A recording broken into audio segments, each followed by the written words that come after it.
블레셋과의 전투에서 빼앗긴 이 여호와의 궤가 이제 이스라엘에게도 다시 돌아오게 되었습니다.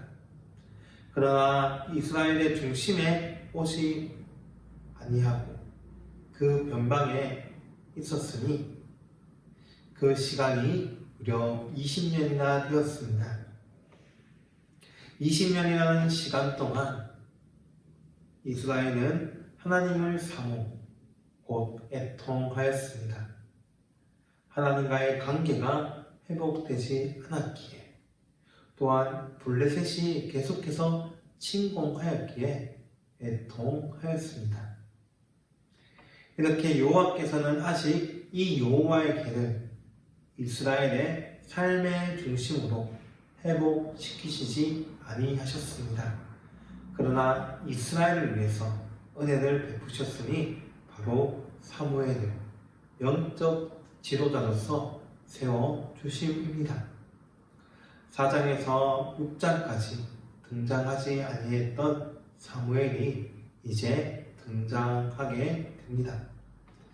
이스라엘에게 여호와의 빛이 임하게 된 것입니다. 그렇게 등장한 사무엘이 먼저 한 일이 있었으니 바로 이스라엘을 하나님께로 인도하는 관계를 회복시키는 그런 일이었습니다. 그래서 이스라엘을 여호와께 돌아오게 하기 위해 힘쓰고 있습니다. 왜냐하면 이 회복이야말로 하나님께서 그리고 백성들이 원하는 일이었기에 더 나아가 이스라엘에게 참된 평화와 안식을 누릴 수 있는 길이었기에 사무엘은 그렇게 회복에 힘을 썼습니다. 그래서 3절에서 사무엘은 이스라엘이 하나님과의 그 관계 회복을 위한 방법을 알려줍니다. 전심으로 여호와께 돌아오려면 이방신들과 아스다로스를 제거하고 너희 마음을 여호와께로 향하여 섬기라. 그리하면 관계가 회복되어질 것이다. 그리고 지금 너희가 위협을 받고 있는 그 블레셋의 손에서 건져주신다. 구원하여 주시고 평안을 주신다.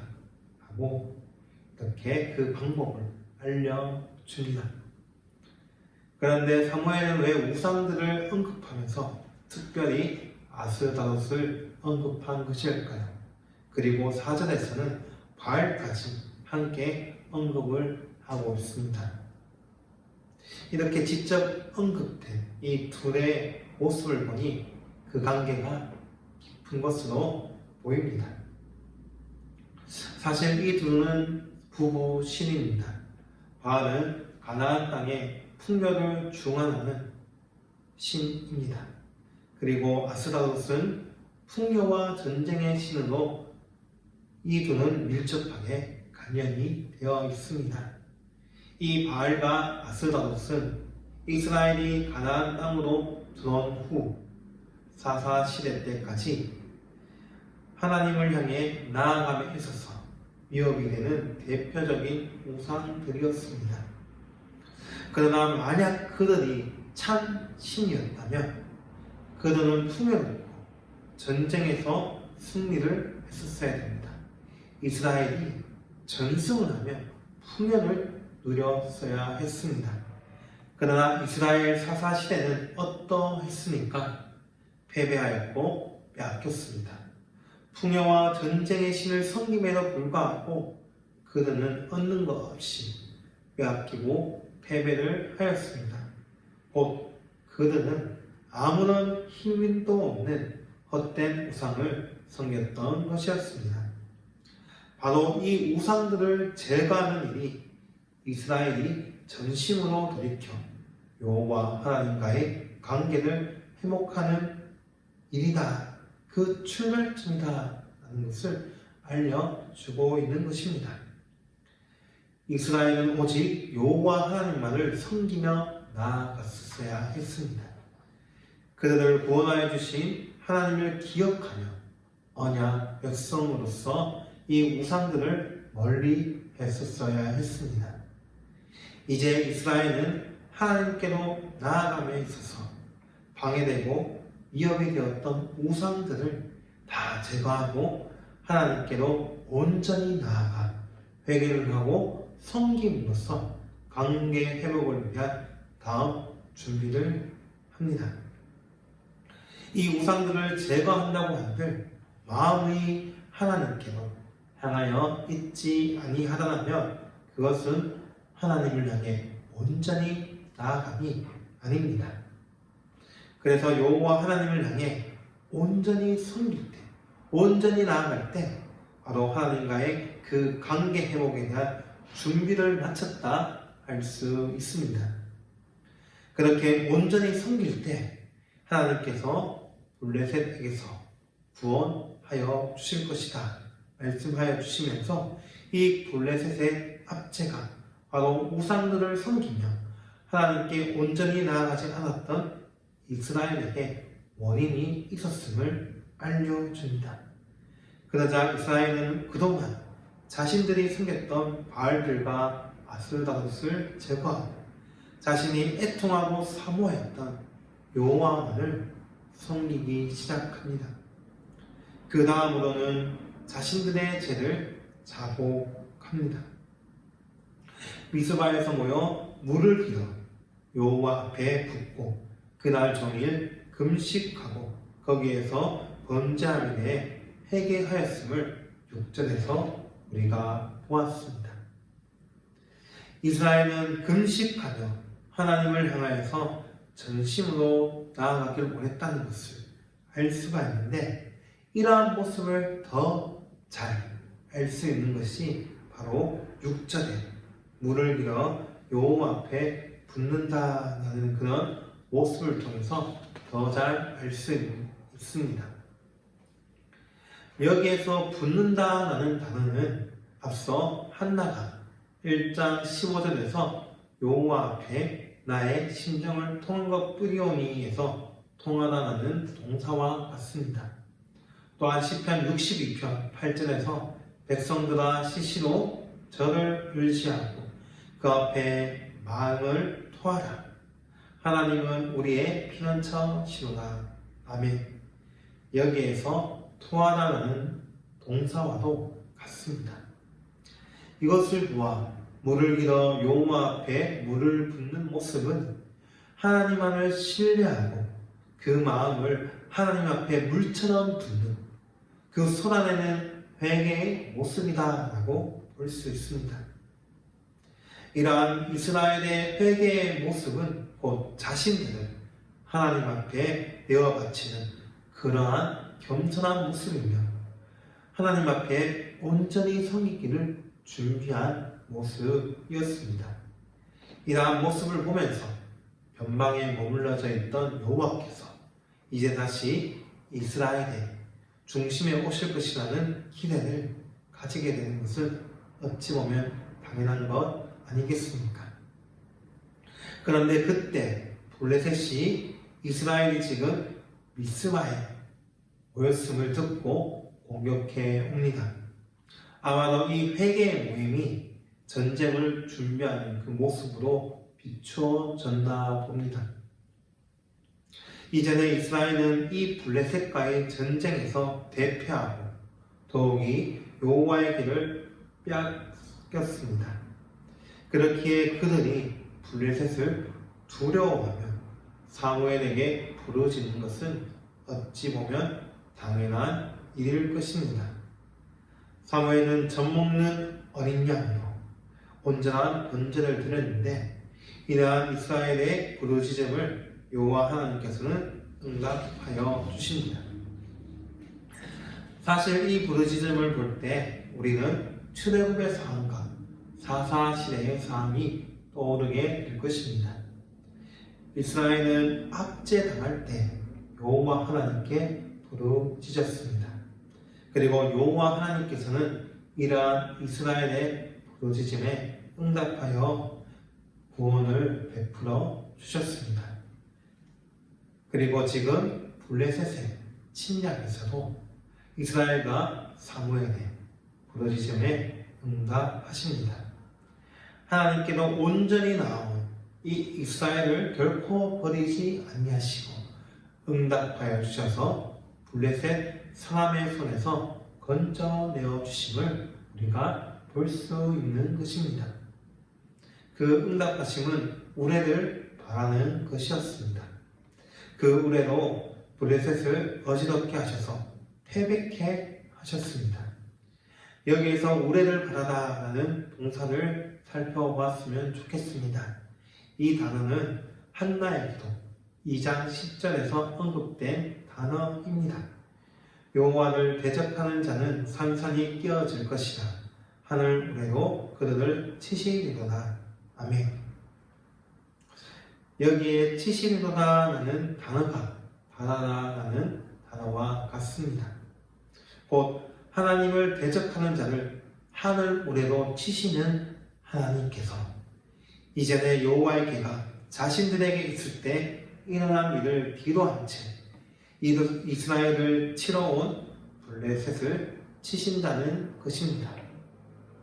이스라엘을 친다는 것은 곧 백성들의 왕이 그 여호와 하나님을 대적한다는 것이기에 그러한 것입니다.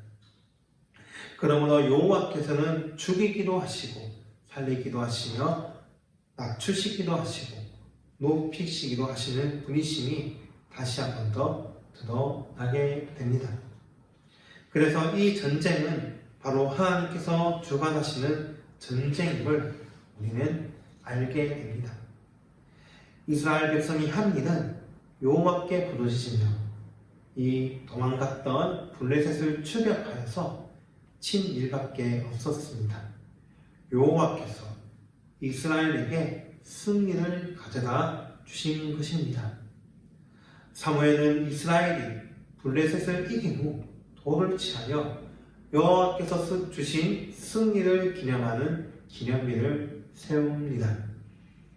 그 이름은 우리가 아주 잘 알고 있는 도움의 돌이라는 에벤에셀입니다. 승리를 주신 하나님을 향한 감사의 표현인 것입니다. 그런데 이 에벤에셀은 사실 우리가 앞서도 살펴보았습니다. 이스라엘이 블레셋에게 여호와의 그 법궤를 빼앗긴 곳이 어디였습니까? 바로 에벤에셀이었습니다. 그래서 이 에벤에셀은 이스라엘에게 있어서 치욕스러운 곳이다 라고 할 수 있습니다. 미신적 신앙으로 여호와의 길을 가져다가 빼앗겨버린 그런 치욕스러운 곳이지만은 이제 여호와께서 이스라엘을 도우시고 함께 하신다는 것을 확정하는 장소로 에벤에셀이 탈바꿈되었다는 것을 우리가 보게 됩니다. 이길 수 없는 전쟁에서 승리케 하시고 그 승리에 대한 감사와 찬양을 에벤에셀을 통하여서 이 도움의 돌을 통하여서 올려드린 것입니다. 이렇게 여호와 하나님께서 역전의 하나님이심을 다시 한 번 더 드러나게 됩니다. 이렇게 이스라엘이 온전히 하나님께 나아가니 그들에게 있었던 위협이 사라지게 되었습니다. 그런데 이것은 한 번의 평화가 아니었습니다. 그 이후로도 여호와 하나님께서는 블레셋 사람들을 사무엘이 사는 동안에 막으셨습니다. 하나님과의 그 백성 간의 관계가 회복이 되니 이렇게 평안을 누리게 하여 주신 것입니다. 그뿐만이 아니었습니다. 사무엘은 블레셋에게 빼앗겼던 용토를 되찾았고 이스라엘을 수매하며 다스립니다. 또한 집에서 율법을 가르치며 실행하며 다스리는 일을 한 것으로 보입니다. 곧 이스라엘의 내외적으로 하나님께서 안정을 주셨다는 것을 우리가 볼 수 있습니다. 그렇게 마지막 사사이 이 사무엘을 통하여서 하나님께서는 다스려 주십니다. 그리고 이것을 통해 사사시대에 하나님께서 다스리시는 나라가 어떠한 나라인지에 대해서 보여주십니다. 결국 이스라엘은 사무엘이라는 사사의 통치를 통해 평화를 누려나갑니다. 곧 왕정 제도가 없이도 얼마든지 하나님의 평안을 누릴 수 있다는 것을 이 7장 말씀을 통해 우리가 볼 수 있는 것입니다. 그렇다면 오늘 말씀을 통하여서 하나님께서는 우리에게 무엇을 말씀하여 주시는 것일까요? 첫째는 하나님께서는 백성들과의 관계를 회복하기 원하시는 분이시다라는 것입니다. 먼저 이스라엘을 보시기 바랍니다. 이스라엘은 정말 하나님 앞에서 아무런 할 말이 없는, 변명할 수 없는 민족입니다. 그들은 하나님과 더불어서 다른 우상들을 섬기며 자신들의 풍요와 안식을 얻으려고 했습니다. 전능하신 하나님께서 애굽에서 그들을 건져주시고 인도하여 주셔서 가나안 땅, 이 안식의 땅으로 오게 되었지만 그들은 하나님을 저버렸습니다. 하나님과의 관계를 끊어버린 것이었습니다. 이스라엘은 하나님의 백성으로서 오직 하나님만을 전심으로 섬기며 나아갔었어야 했습니다. 하나님만을 섬기는 데 있어서 다른 것들을 의지해서는 아니 되었습니다. 헛된 것들을 쫓아서는 안 되는 것이었습니다. 바알과 아스다론, 이 우상들을 섬겼던 그들은 그 긴 세월 동안 이 헛된 것들을 버리지 못했습니다. 풍요와 안식, 승리를 누릴 수 없을 뿐만이 아니라 하나님과의 그 관계가 점점 멀어져 버린 것입니다. 그 마음의 중심에 하나님이 계셔야, 이 하나님만을 담고 있어야 함에도 불구하고 다른 대상이 그 마음의 중심에 있으니 여호와의 궤가 이스라엘의 변방에 있었던 것이 아닙니까? 이 헛된 것들을 섬기지만 아무것도 해결이 되는 것이 없습니다. 그러나 하나님께서는 이러한 백성들이 다시 돌아오시길 원하십니다. 사무엘을 통하여서 이스라엘이 돌이키길 원하시는 것입니다. 그래서 그 방법까지 가르쳐 주신 것이 아닙니까? 너희들이 의지했던 그 우상들, 풍요와 안식, 승리를 줄 거라 여겼던 그 우상들을 버리고 나에게 전심으로 돌아오라 라고 말입니다. 이스라엘은 철저히 금식하며 자신들의 죄를 자복하고 회개하였습니다.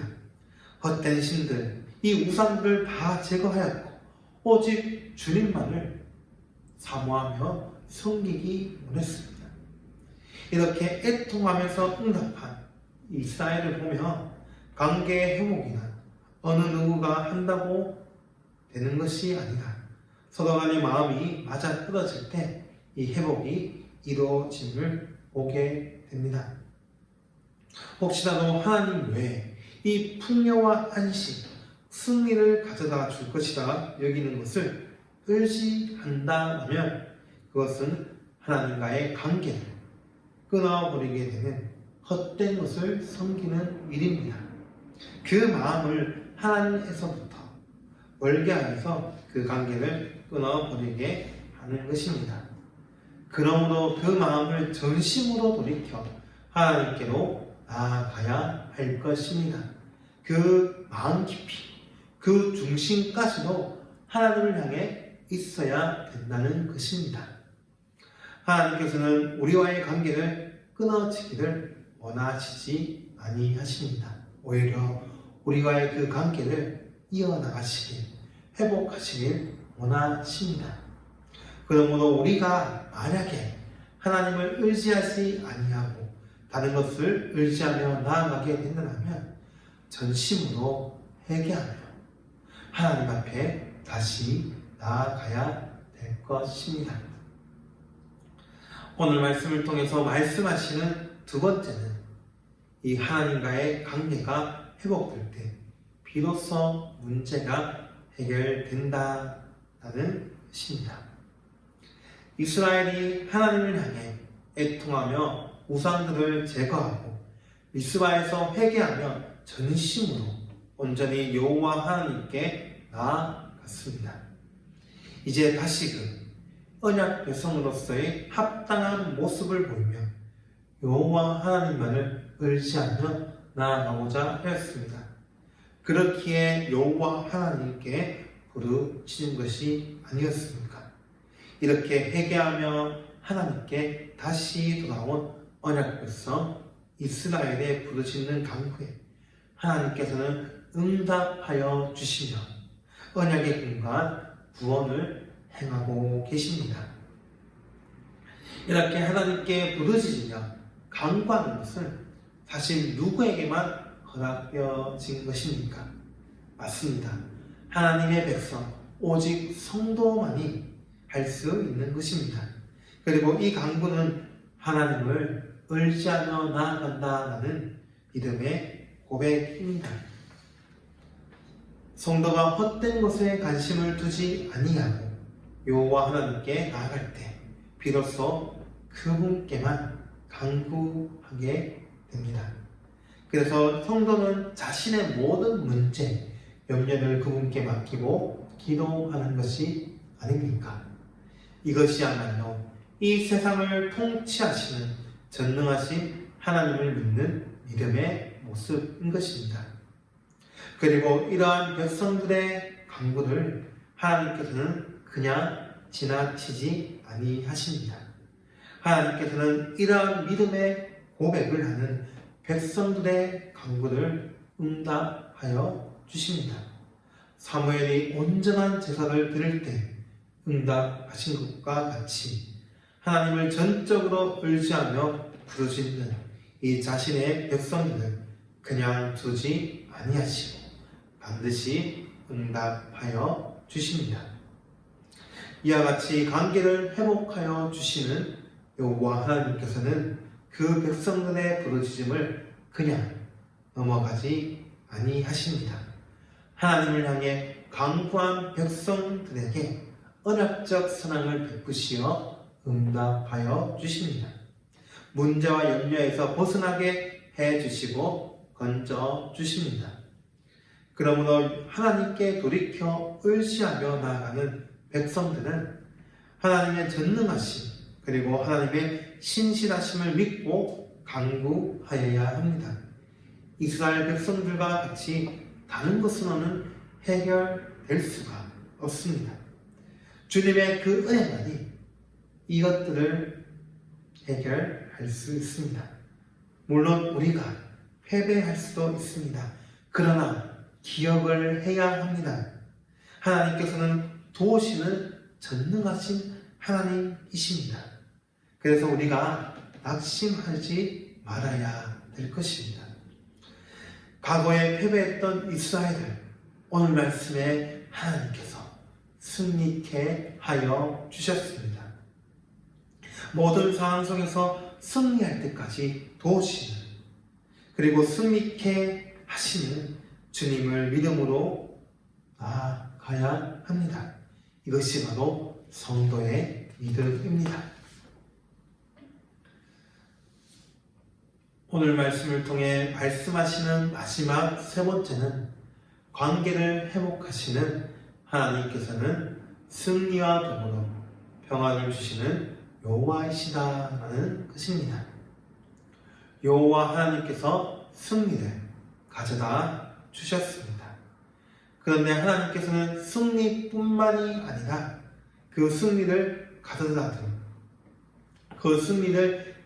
준 평안을 유지하여 주셨습니다. 블레셋 사람들이 굴복하여서 다시 이스라엘 지역에 들어오지 못하게 하시고 또 여호와의 손이 사무엘이 사는 동안 막으셨다라고 함으로써 그 평안을 유지케 하여 주셨습니다. 즉 하나님께서는 관계가 회복된 백성들을 지키시고 보호하시며 더 나아가 잃어버린 땅도 회복하게 하셔서 평화를 주시는 분이심을 알게 됩니다. 그리고 그 평화를 사무엘을 통하여 유지하여 주셔서 하나님을 섬기는 백성들이 어떠한 복을 누리는지 알 수 있게 보여주셨습니다. 이와 같이 성도들 역시도 하나님께서 지켜주시고 보호하여 주십니다. 평강을 누리게 하여 주십니다. 곧 하나님 나라의 복을 누릴 수 있도록 모든 악한 대적으로부터 보호하여 주시고 지켜주시는 분이 바로 평강의 하나님이십니다. 사실 우리가 신앙생활을 함에 있어서 악한 대적으로부터의 공격이 있습니다. 그럴 때 흔들릴 수도 있다는 것 역시 사실입니다.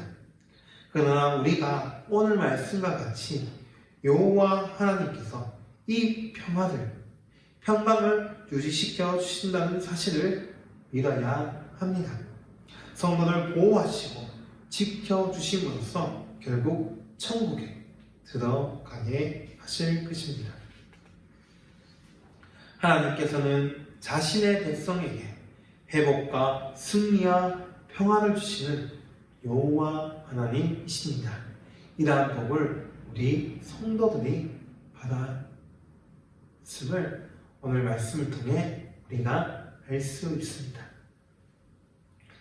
이제 말씀을 마치고자 합니다. 오늘 우리는 하나님과의 관계가 회복되어진 이스라엘이 그 회복으로 말미암아 누리는 승리와 평화를 함께 나누어 보았습니다. 이와 같이 하나님께서는 관계를 회복하길 원하시는 분이십니다. 그런데 우리는 이것을 잊지 말아야 됩니다.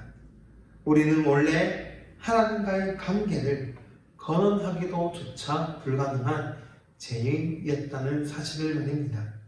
근본적으로 관계라는 말 자체가 성립되지 않는 그러한 존재가 우리입니다.